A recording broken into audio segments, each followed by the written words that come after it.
Good afternoon students. आज हम लोग पोयम मन ये सीखेंगे। कवि का नाम यहाँ पे है विकास परिहार। अभी ये पोयम की एक स्पेशलिटी है, खासियत है कि ये क्या है ना, हाइकू तरीके की पोयम है। मतलब क्या बताती हूँ, यह जापान का एक लोकप्रिय विधा है, काव्य है, जिसमें 5+7+5 = 17 ऐसे क्या होते हैं, शब्द होते हैं। अगर आप ये किसी भी पोयम का टेंजा लेंगे तो उसमें आपको 17 वर्ड्स ही दिखने को मिलेंगे। और इस तरह से उसको क्या किया जाता है, लिखा जाता है। ये हाइकू में कवि ने अपने अनुभव और छोटी छोटी विभिन्न घटनाओं को क्या किया है, बहुत ही कम शब्दों में क्या किया है, अपने को बताने की कोशिश की है।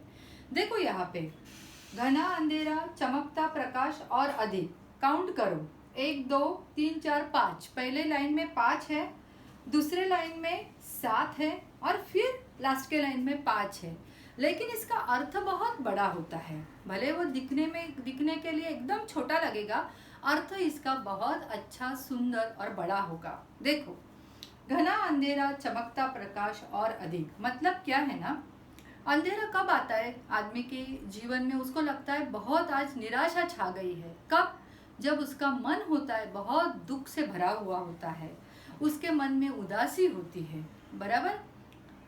मतलब क्या बताया है, मन की पीड़ा यानी उदासी व्यक्त करते हुए कवि क्या कहते हैं कि उदासी का गहरा अंधकार व्यक्ति के मन में जब होता है, फिर भी व्यक्ति को क्या करना चाहिए, उस अंधकार में भी प्रकाश की किरणें ढूंढने को उसको आनी चाहिए।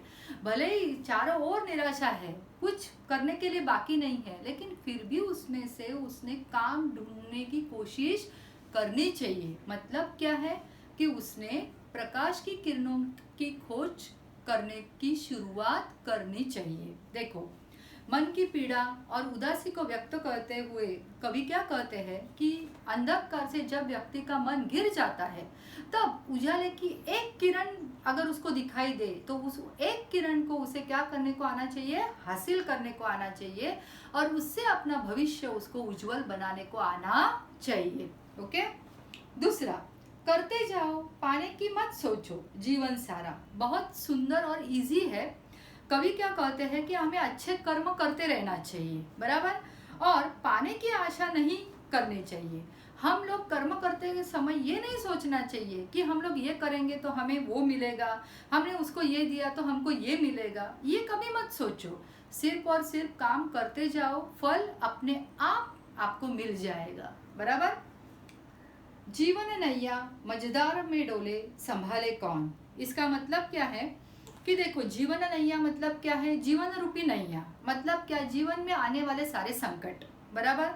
मझधार में डोले, मझधार में डोले मतलब क्या, कभी कभी क्या होता है जीवन में इतना तूफान आ जाता है ऑल ऑफ अ सडन कि पूरी की पूरा जीवन अपना क्या हो जाता है, तहस नहस हो जाता है। जिन पूरा का पूरा हमको समझ में नहीं आता है कि हम लोग किस दिशा में चले जाए। जैसे कि जब सागर में तूफान आता है और जब नैया फंस जाती है तो वो समझती नहीं है कि किनारा कहाँ पे है। ऐसी दशा हमारे जीवन में भी कभी कभी आती है। तो संभाले कौन, तब व्यक्ति को क्या करना पड़ता है, इस तरह की संघर्षमय स्थिति में खुद को ही क्या करना पड़ता है, अपने आप को ही बाहर निकालने का प्रयास करना पड़ता है। राह खुद को ढूंढनी ही पड़ती है। समझ में आया?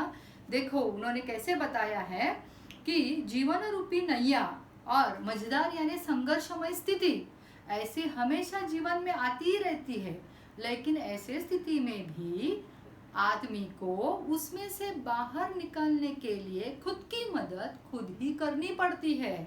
समझ में आया?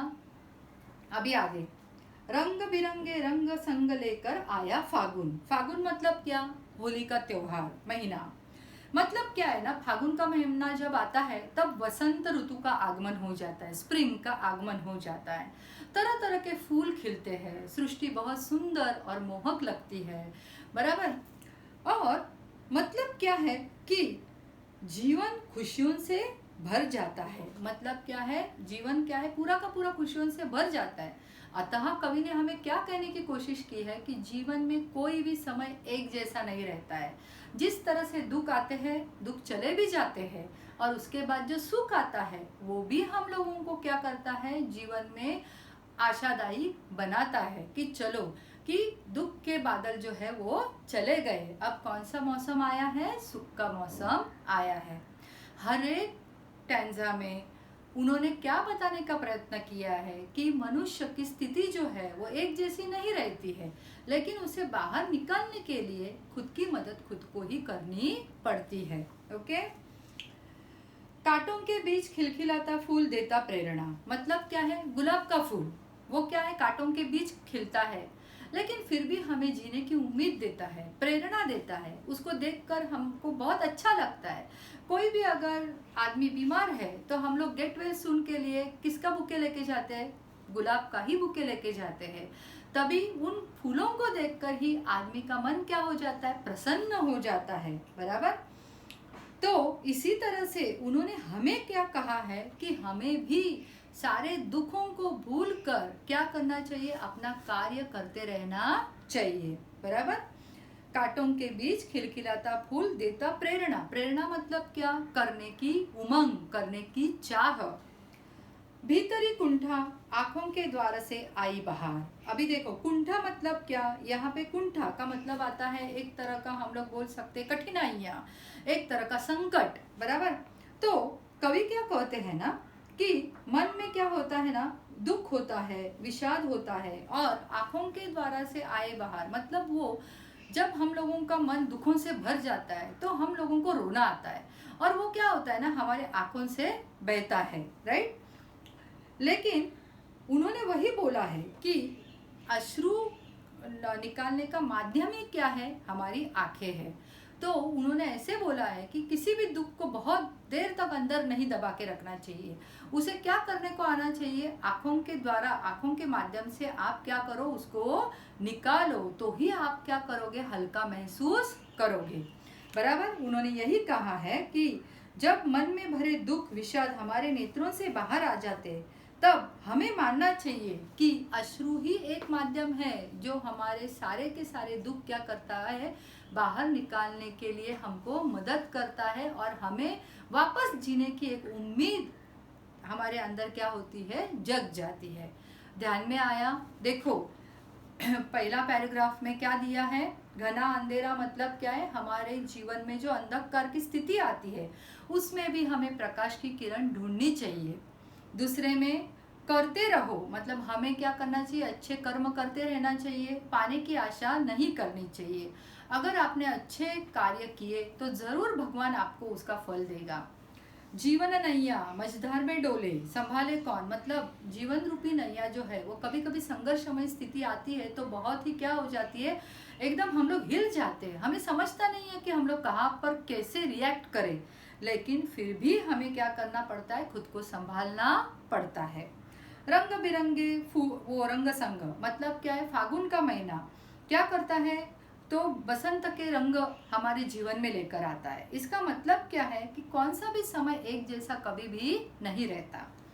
कांटों के बीच खिलखिलाता फूल देता प्रेरणा मतलब क्या है, गुलाब का फूल वो क्या होता है, कांटों के बीच आता है, खिलखिलाता है, और क्या करता है, हमें क्या करता है, प्रेरणा देने का कार्य करता है। मतलब क्या है, वो क्या कहता है, आपकी चिंता है, कष्ट है, उसको भूल कर आप क्या करो, निरंतर कार्य करते रहो, तो ही आपको क्या मिलेगी, सफलता मिलेगी, सक्सेस मिलेगा। बाद में दिया है भीतरी कुंठा, तो क्या कहते हैं कि जब मन में बहुत दुख होता है तो हम लोग क्या, हमारे अपने आप ही आंसू बहने लगते हैं, तब हमको भी पता चलता है कि आंसू ये एक ही माध्यम है जिसके सहारे हम अपने मन की व्यथा जो है वो क्या कर सकते, बाहर निकाल सकते हैं। समझ में आया, आज हम लोग इतना ही करेंगे क्योंकि ये पोएम बहुत बड़ी है, ये दूसरे जो बाकी के हैं वो हम लोग 1-2 दिन के बाद देखेंगे। समझ में आया, ओके, थैंक यू।